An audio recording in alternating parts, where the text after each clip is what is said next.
पहले बच्चों कक्षा 11 रसायन विज्ञान में हम लोग परमाणु संरचना के बारे में पढ़ रहे थे। इसमें हमारा है प्लांक का क्वांटम सिद्धांत। अब देखिए प्लांक का क्वांटम सिद्धांत होता क्या है। तो इसे जो प्लांक का क्वांटम सिद्धांत है इसे प्लांक नामक वैज्ञानिक ने दिया था। तो प्लांक ने बताया अगर कोई पदार्थ है या कोई तत्व है तो उसमें अगर हम उसको ऊष्मा दे रहे हैं या उससे ऊष्मा बाहर निकलती है तो ऊष्मा जो बाहर निकलती है वह आपका सतत न होकर असतत होता है। जैसे अगर हम बात करते हैं मान लीजिए आपका कोई पदार्थ है,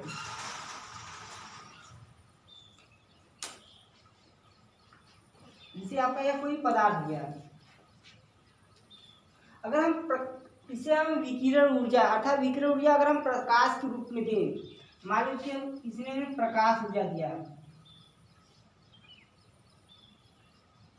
अब हम इसको जब प्रकाश ऊर्जा देंगे तो यह जो प्रकाश ऊर्जा होता है इसका जो अवशोषण या शोषण करेगा तो शोषण करता है तो आपका सतत में होकर असतत होता है। अर्थात कहने का मतलब कि यह जो प्रकाश की जितनी तीव्रता होती है वह तीव्रता को एक साथ ग्रहण नहीं करता है। अर्थात प्रकाश की कुछ मात्रा ग्रहण करता है, उसके पश्चात कुछ मात्रा, इसके पश्चात कुछ मात्रा, अर्थात धीरे धीरे प्रकाश को ग्रहण करता है। तथा इसमें जो प्रकाश की किरण उत्सर्जित होती है, मान लीजिए इसे कुछ ऊर्जा जो उत्सर्जित होती है तो जो उत्सर्जित ऊर्जा होती है वह एक साथ उत्सर्जित नहीं हो जाती है। अर्थात जो ऊर्जा भी उत्सर्जित होती है वह आपका धीरे धीरे उत्सर्जित होती है। यह जो उत्सर्जन होता है यह भी आपका क्या होता है, असतत होता है। तो कहा जाता है किसी पदार्थ को दी जाने वाली विकिरण ऊर्जा जैसे वह प्रकाश के रूप में हो या किसी अन्य के रूप में हो, तो जो विकिरण ऊर्जा का शोषण होता है तथा उत्सर्जन, जहाँ आपका शोषण हो रहा है या आपका उत्सर्जन, यह सतत न होकर आपका असतत होता है। और उन्होंने बताया कि जो ऊर्जा होती है वो ऊर्जा के निश्चित बंडलों में आती है जिसको हम प्लांक या क्वांटा कहते हैं। जैसे यह जो ऊर्जा है अगर हम इसको अवशोषण करा रहे हैं तो ये जो ऊर्जा की मान होती है वो कुछ ऊर्जा इसकी फिक्स होती है। जैसे आपका 5, 10, 15 इस प्रकार क्या होता है, इसका ऊर्जा का मान फिक्स होता है। जैसे अगर हमने 5 जूल ऊर्जा दी तो अब देखो ये जो ऊर्जा का मान होता है आपका क्या होगा, फिक्स होगा, जिसको हम क्या कहते हैं प्लांक या क्वांटा कहते हैं। अब देखिए जब ऊर्जा का अवशोषण कर रहा है तो इसकी निश्चित संख्या में अवशोषण कर रहा है, अगर उत्सर्जन भी होगा तो इसकी निश्चित संख्या में ही उत्सर्जन होगा। अब देखिए अगर यह विकिरण को अवशोषित करता है, अवशोषित करने के पश्चात क्या होता है, अगर इससे उत्सर्जन होता है तो उत्सर्जन होने के पश्चात क्या होता है, अगर यह अपना स्थान छोड़ता है तो मान लेते हैं इसकी जो उत्सर्जन या की ऊर्जा है आपकी ये ई है और ये ई बराबर होता है एच न्यू के। तो अगर न्यू बराबर बात करें तो यह एच सी अपान लैम्डा के बराबर होता है, जहाँ सी आपका प्लांक नियतांक है, एच सी आपका प्रकाश का वेग है और लैम्डा आपका तरंग दैर्ध्य है। तो अगर इसमें जो अवशोषण या उत्सर्जन होता है वह निश्चित ऊर्जा के बंडलों के रूप में होता है।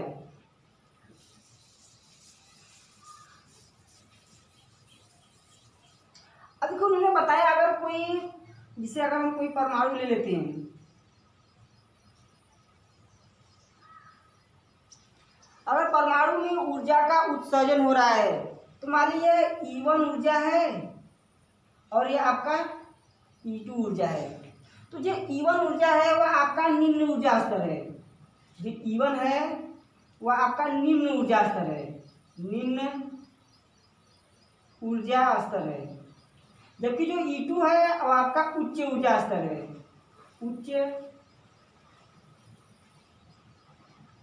ऊर्जा स्तर है। अब देखिए अगर कोई परमाणु में से अगर इलेक्ट्रॉन की जो ऊर्जा होती है वह अगर निम्न ऊर्जा स्तर से उच्च ऊर्जा स्तर में जाती है, निम्न से उच्च में जाती है, तो यहाँ पर ऊर्जा का शोषण होता है, अर्थात यहाँ ऊर्जा की आवश्यकता होती है, अर्थात इसको अधिक ऊर्जा की आवश्यकता होगी तभी यह निम्न से उच्च में जाएगा। अगर यह उच्च से अगर निम्न में आ रहा है तो यहाँ पर ऊर्जा की उत्सर्जन होता है, अर्थात अगर यहाँ से उच्च है इसकी तो ऊर्जा अधिक है, अगर निम्न में आ रहा है तो निम्न में आने के पश्चात क्या होता है, इसमें क्या होता है, ऊर्जा बाहर निकलती है। तो कहा जाता है अगर डेल्टा ई जो होगा वह E2 माइनस E1, अर्थात जब उच्च ऊर्जा स्तर से या निम्न ऊर्जा स्तर में आएगा तो देख रहे हैं कि उच्च ऊर्जा स्तर में क्या है, इसकी ऊर्जा अधिक है और निम्न ऊर्जा स्तर की ऊर्जा कम है। तो अगर उच्च से या निम्न में आएगा तो इसमें ऊर्जा का उत्सर्जन होता है, जबकि यही आपका E1 से अगर E2 में जा रहा है तो देख रहे हैं ऊर्जा की यहाँ पर आवश्यकता होगी, क्योंकि निम्न की ऊर्जा कम है। अगर हम इसको अधिक ऊर्जा देंगे तो हम यह E1 से यह E2 में जाएगा, अर्थात यहाँ पर ऊर्जा का शोषण होगा।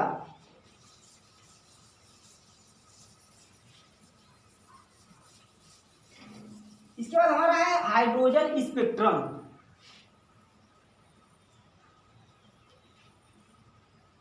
हाइड्रोजन स्पेक्ट्रम स्पेक्ट्रम अब देखिए हाइड्रोजन स्पेक्ट्रम या स्पेक्ट्रम होता क्या है। तो पहले हम देखते हैं हाइड्रोजन स्पेक्ट्रम होता क्या है। इसे अगर हम मान लेते हैं ये आपका एक हाइड्रोजन का परमाणु है, तो हाइड्रोजन का जो परमाणु होता है इसके पास एक ही इलेक्ट्रॉन होते हैं, अर्थात इसके बातम कोश में एक इलेक्ट्रॉन होंगे। अब देखिए अगर इसको हमने ऊर्जा दिया तो ये ऊर्जा पाकर क्या होता है, मूल अवस्था। अब देखो यह जिस अवस्था में होता है हाइड्रोजन का एक इलेक्ट्रॉन जिस अवस्था में होता है उसको हम मूल अवस्था कहते हैं। अगर इसको हमने विकिरण ऊर्जा दिया तो यह विकिरण ऊर्जा पाकर क्या करता है, निम्न ऊर्जा स्तर से उच्च ऊर्जा स्तर में चला जाएगा। अगर इसको हमने ऊर्जा दी तो इसके जो बाहरी कक्षक होंगे इनमें इलेक्ट्रॉन नहीं होंगे, अर्थात वह इस प्रकार से रिक्त स्थान खाली होंगे। अगर इसको हमने प्रकाश की विकिरण ऊर्जा दिया तो ये अपने निम्न ऊर्जा स्तर से उच्च ऊर्जा स्तर में चले जाएंगे। तो उच्च ऊर्जा स्तर आपका इसमें भी आ सकता है और इसमें भी आ सकता है। अगर यह यहाँ से जब यहाँ जाएगा तो पुनः वह यह 10 के पावर माइनस 6 से लेकर 10 के पावर माइनस 8 सेकेंड तक उत्सर्जित अवस्था में रहता है, अर्थात जब यह मूल अवस्था से अगर इस अवस्था या इस अवस्था में जाएगा तो वह 10 के पावर माइनस 6 से 10 के पावर माइनस 8 सेकेंड तक यह उत्सर्जित अवस्था में रहता है। पुनः उत्सर्जित अवस्था के बाद यह मूल अवस्था में आता है। अब जब यह मूल अवस्था में आता है तो विभिन्न प्रकार के तरंग दैर्घ्य का या विकिरण का निर्माण करता है। तो अब ये जो उत्सर्जन है इसका जो विकिरण होता है जिसको हम क्या कहते हैं, स्पेक्ट्रम। अब को यह जो क्या करेगा, विभिन्न प्रकार की विकिरणों का निर्माण करेगा। जैसे अगर मान लीजिए n बराबर 2 कक्षा से अगर n बराबर 1 में आएगा, ये n बराबर 1 है, यह n बराबर 2 है और यह n बराबर 3 है। अगर इस प्रकार हम आगे जाएंगे तो n बराबर 4 और 5 इस प्रकार आते रहेंगे। तो मान लेते हैं जो हाइड्रोजन का एक इलेक्ट्रॉन है वो पहले कोश से वह दूसरे कोश में चला गया। तो जब दूसरे कोश से गया दूसरे कोश में तो दूसरे कोश में 10 की पावर माइनस 6 से 10 की पावर माइनस 8 सेकेंड तक स्थिर रहेगा। पुनः वहां से जब यह इसमें आएगा पहले कोश में अर्थात मूल अवस्था में आएगा तो देखेंगे यह विभिन्न प्रकार के तरंग दैर्घ्य का निर्माण करता है। अब इन तरंग दैर्घ्यों को हम क्रमशः जो तरंग दैर्घ्य होते हैं इन्हीं तरंग दैर्घ्यों को हम स्पेक्ट्रम कहते हैं। अर्थात यह हाइड्रोजन परमाणु के द्वारा हो रहा है इसलिए इसको हम हाइड्रोजन स्पेक्ट्रम कहेंगे। तो स्पेक्ट्रम के संबंध में जो बामन नामक वैज्ञानिक थे, बामन नामक वैज्ञानिक ने उन्होंने स्पेक्ट्रम की खोज की। तो उन्होंने स्पेक्ट्रम की खोज किया, उन्होंने बताया कि जो परमाणु होते हैं परमाणु में इलेक्ट्रॉन मूल अवस्था से उत्तेजित अवस्था में जाते हैं और वहां पर 10 की पावर माइनस 6 सेकेंड या 10 की पावर माइनस 8 सेकेंड तक स्थिर रहते हैं। पुनः जब अपने मूल अवस्था में आएंगे तो वह विभिन्न प्रकार के तरंग दैर्घ्य का निर्माण करते हैं जिनको हम स्पेक्ट्रम कहते हैं, जिसे सर्वप्रथम बामन नामक वैज्ञानिक ने लिखा था। अब देखिए जो स्पेक्ट्रम होते हैं वह विभिन्न प्रकार के होते हैं जिनकी विभिन्न प्रकार की श्रेणियां होती हैं। अब जिसे इसमें हमारा पहला आता है लाइमन श्रेणी। लाइमन श्रेणी। अब देखिए लाइमन श्रेणी होता क्या है, जिसे अगर हम कोई परमाणु बना लें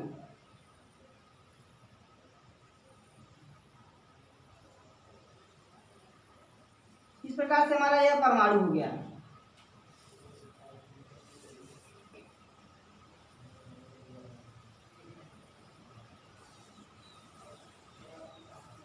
देखिए, अगर हम मान लेते हैं इसके यन, यह आपका यन बराबर 1 है, यह 2 है, यह 3 है, यह 4 है, इस प्रकार आगे कक्षक बनेंगे तो आपके 5 6 आते रहेंगे, अर्थात ये 5 है, इसके बाद 6 आपका आता रहेगा।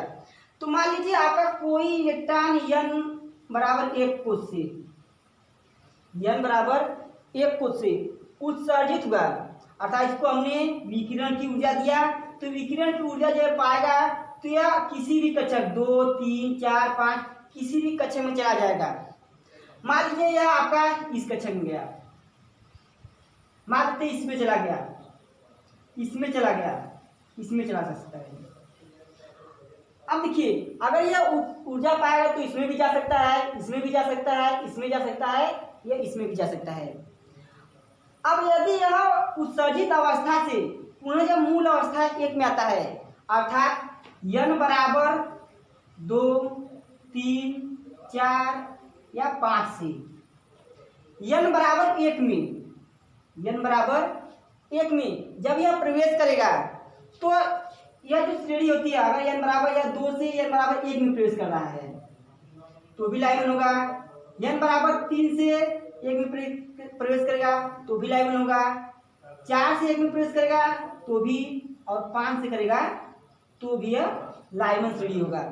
अर्थात कहा जाता है अगर कोई उत्सर्जित परमाणु यन बराबर 2 से यन बराबर 1, यन बराबर 2 कक्षक से यन बराबर 1 कक्षक में प्रवेश करता है उसे लाइमन श्रेणी, या यन बराबर 3 से यन बराबर 1 में, यन बराबर 4 से यन बराबर 1 में, या यन बराबर 5 से, या यन बराबर यन से अगर यन बराबर 1 कक्षक में प्रवेश करता है तो वह आपका लाइमन श्रेणी कहलाता है।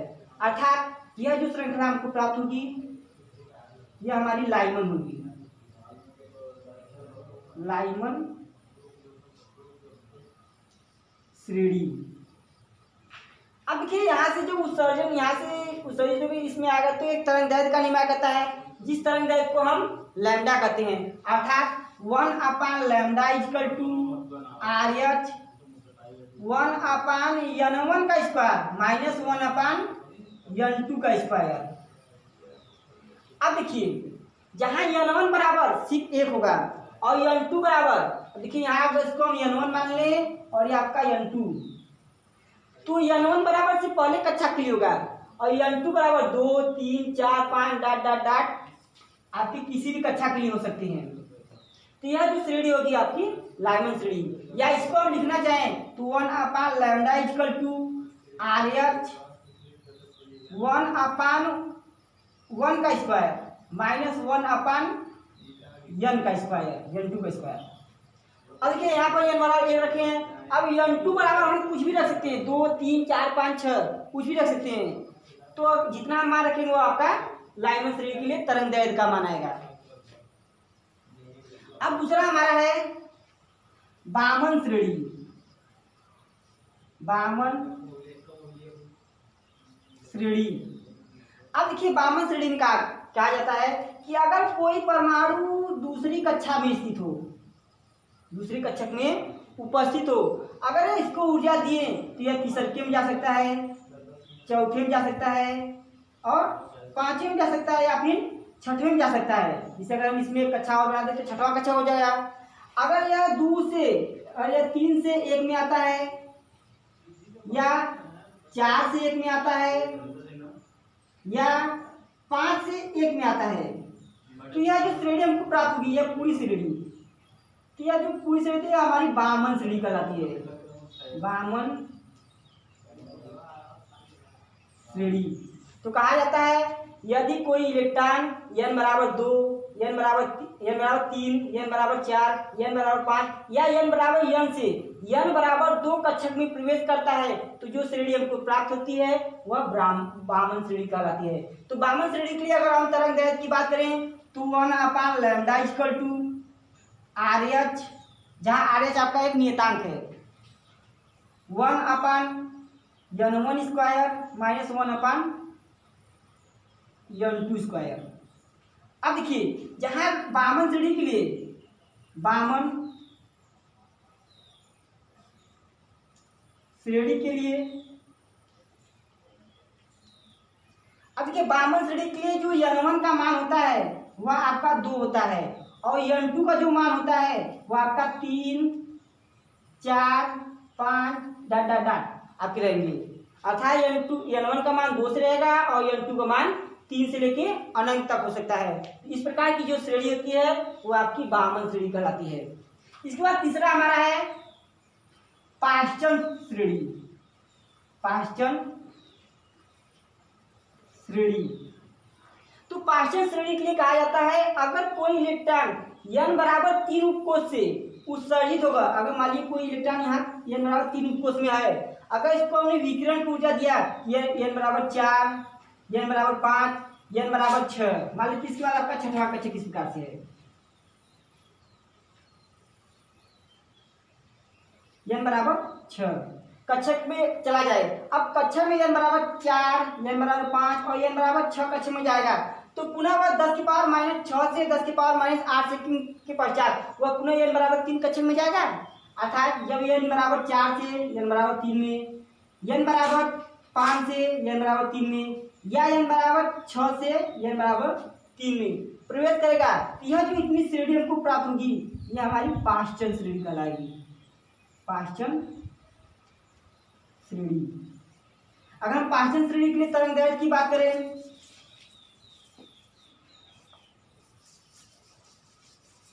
तो तरंग दैर्घ्य होगा 1/λ RH, जहां RH आपका नियतांक है 1/n1 का स्क्वायर माइनस 1/n2 का स्क्वायर। अब देखिए अगर हम पाश्चन श्रेणी के लिए बात करें, पाश्चन श्रेणी के लिए अब देखिए पाश्चन श्रेणी की जो n1 का मान है, देखिए आपका तीसरा कोष है अर्थात n1 बराबर आपका 3 होगा। अगर n2 के लिए बात करें तो देखिए चौथे से भी क्या जा तीसरे में जा रहा है, पांचवें से भी तीसरे में जा रहा है, छठवें से भी तीसरे में जाएगा। इसी प्रकार अन्य कोष रहेंगे तो उससे भी आपके तीसरे में जाएंगे। अर्थात इसके लिए n2 का मान 4, 5, 6, 7 डॉट डॉट डॉट आपके अनंत तक होंगे। अर्थात जितने आपके कोष रहेंगे उतने आपके श्रेणियां रहेंगी। अर्थात n1 बराबर 3 से n2 बराबर 4, 5, 6, 7, 8 इत्यादि रहेंगे। इसके बाद हमारा है अगला ब्रैकेट। ब्रैकेट श्रेणी।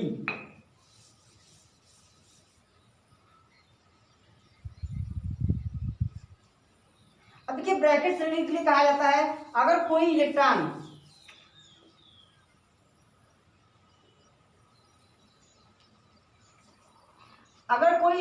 चौथे कोष में है स्थित, अगर उसको हमने विकिरण की ऊर्जा दिया तो पांचवें कोष, छठवें या फिर आपके सातवें कोष में चला जाएगा तो वहां पर भी वह 10 की पावर माइनस 6 से 10 की पावर माइनस 8 सेकंड तक स्थिर रहेगा। पुनः वह पांचवें से चौथे में, छठवें से चौथे में, सातवें से चौथे में प्रवेश करेगा। तो यह जो हमको श्रेणी प्राप्त होगी वह हमारी ब्रैकेट श्रेणी होगी। ब्रैकेट श्रेणी। अगर हम ब्रैकेट श्रेणी के लिए तरंग दैर्घ्य देखें तो इसके लिए भी 1/λ इक्वल टू RH, जहां RH जो आपका नियतांक है वह सभी श्रेणियों के लिए एक ही है 1/n1 की स्क्वायर माइनस 1/n2 का स्क्वायर। अब देखिए जो ब्रैकेट श्रेणी के लिए है n1 का मान वह आपका 4 है, जबकि n2 का मान आपका यहाँ से 5, 6, 7, 8 डॉट डॉट डॉट होंगे।